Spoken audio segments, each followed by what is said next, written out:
My concept is this, that if you knew enough about these fields, you would have the user interface to reality. And you would be able to actually see your reality and manipulate it almost in a godlike way. I said almost. I'm not saying you're omnipotent, but that you could do things which would not seem possible to people who had fewer filters. So the more filters you have, the more clear is, if you could see it like an analogy, the more clear the screen is and more obvious the menu choices are.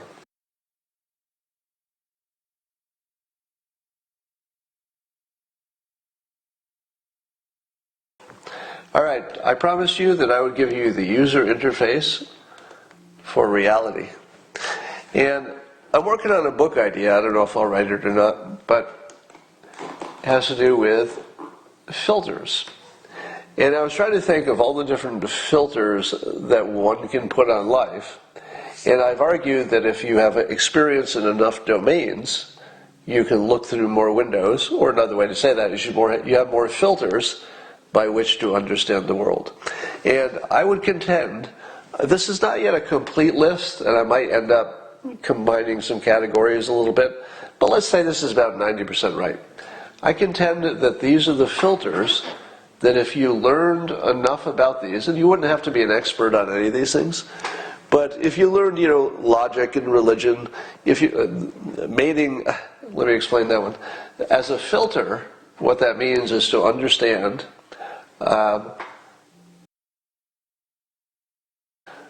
having gotten rid of our trolls. So mating is the idea that you can see the world through the lens that everything we do is to show off to get a mate. Even if you have a mate, we're just sort of automatically designed for mating. So if you see the world through that lens, you can really understand a lot of the world. You should know a little bit about statistics and science, persuasion economics, the simulation theory that we might be a simulation, the idea that some people just see the world as winners and losers. Other people might see it as predator and prey. There's also a strategy way to look at the world. There's an abundance mindset. The abundance mindset is that you're not taking things from other people. You're finding a way that everybody gets something. And then the moist robot idea, which might be redundant, just the idea that we're dumb machines and irrational. So my concept is this, that if you knew enough about these fields, you would have the user interface to reality. And you would be able to actually see your reality and manipulate it almost in a godlike way. I said almost. I'm not saying you're omnipotent, but that you could do things which would not seem possible to people who had fewer filters. So the more filters you have, the more clear is, if you could see it like an analogy, the more clear the screen is and more obvious the menu choices are.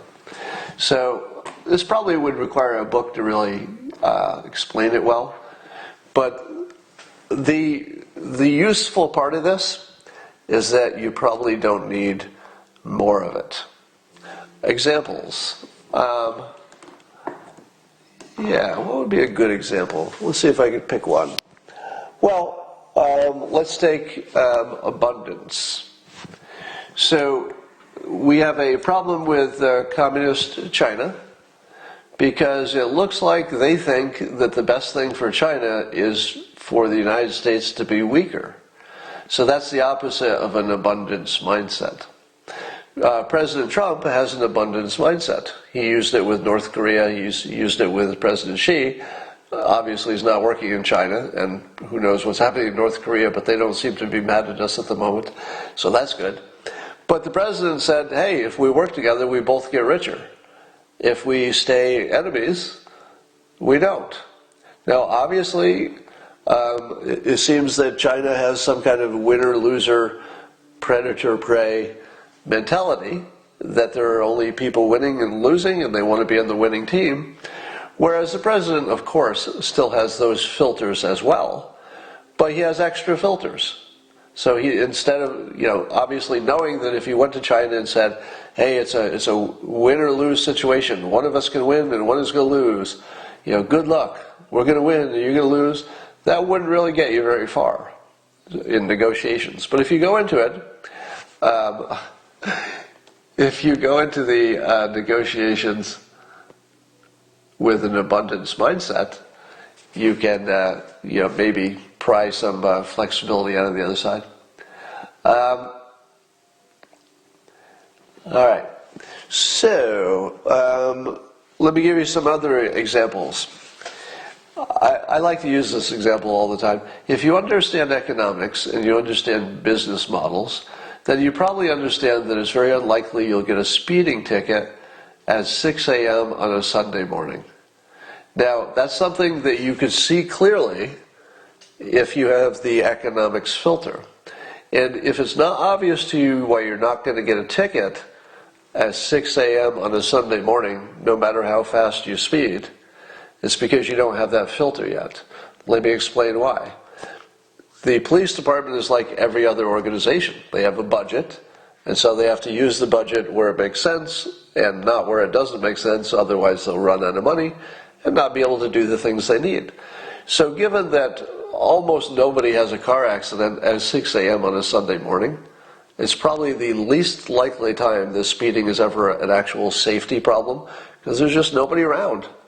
And if they are, they're not drunk, for the most part, 6 a.m. I would say, not too many drunks. And so, you will notice that economics would predict that there are very few speed traps at 6 a.m. on a Sunday morning, and I would argue that if you live to be 100, you might never see one. So, that's a very trivial example, but I go through life with an understanding of business models and economics that does allow me to see around corners. I can literally predict, based on economics, whether there's a policeman up ahead in that speed trap where they also often hide. So in my house, in my neighborhood, there's a place they often stay, and I can predict that accurately, as it turns out. All right, let's take strategy. Perfect example of that. When I wrote my book, How to Fail at Almost Everything and Still Win Big, I introduced the idea of systems versus goals and the idea of talent stacking. Now, I've talked about them enough that I don't need to explain them again. But in the context I'm talking about here, a lot of people wrote to me, a lot of people, and said, my God, when I heard those things, it really, it all came together, and then I had a strategy, and then I could implement it, and it's already working. So I would hear tremendous things about people learning that strategy, and when I would hear it, I would say to myself, when I wrote that book, the thing I was most worried about is that people would say, we already knew that. But I was hoping that people did not have enough sort of background in strategy to know that it makes sense to layer your skills intelligently, and it makes sense to have systems versus goals. I didn't know if people didn't know that until I wrote the book, because you really don't know what other people know. I thought it would be additive, and it turns out it was life-changing for a lot of people. So that's a perfect example. And the strategy is not worth much unless you have some understanding of statistics. And I don't mean that you have to be able to do the math. I mean that you have to, in a common sense way, be able to look at things and say, okay, that's more likely than that. Under these conditions, you wouldn't be able to tell what's true versus the margin of error. I'm talking about the big level stuff. For example, here's a perfect example. The headline this week was that there was a study of Santa Clara residents, and they found that, I forget the exact number, but somewhere in the range of 2% of them seem to have the antibodies for coronavirus, and that would indicate maybe there was a lot more of it in the general population than anybody assumed. Now, Balaji Srinivasan, who, if you don't follow him on Twitter, you should, he has a background that would include, all the credible knowledge, but most importantly, he understood statistics. And he understood how to read the document, and he looked at it and said, wait a minute, according to this, the reliability of the test is that it could have false positives up to, like, in that same neighborhood, in that same, I'm rounding everything off to make it simple, but that the false positives could be in that same neighborhood. So in other words, it was a whole study that either showed that nothing happened, or that there's wildly more virus, and complete opposites, and they're both demonstrated by the same data. Now, did you know that? When you read the study, did you know that? I mean, I didn't even look at the details, and I'm not sure I would have picked it out if I had. But the point is, the more you know about statistics, the more you can just look right past people's assertions to the truth. Now, Balaji could do that, and I couldn't.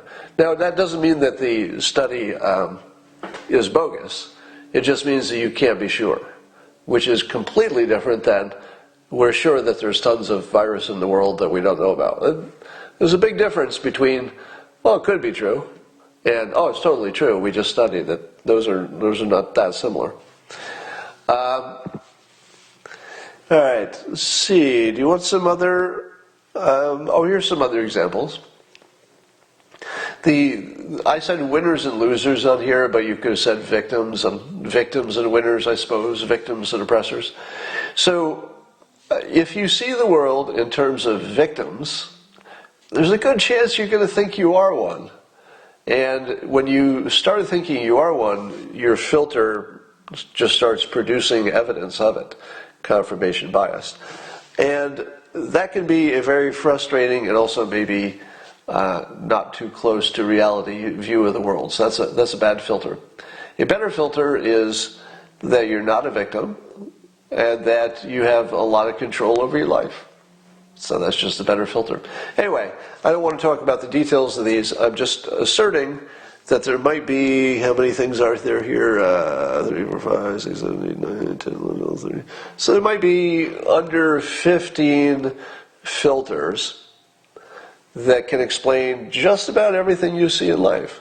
And I've said before that when I was very young, I sought to understand the user interface for reality. And I actually have dedicated my life, literally, to trying to figure out why things are the way they are and why it works and what can you do differently. And this is sort of the result of it, that I started layering different skills together, especially a degree in economics, so I could understand that filter.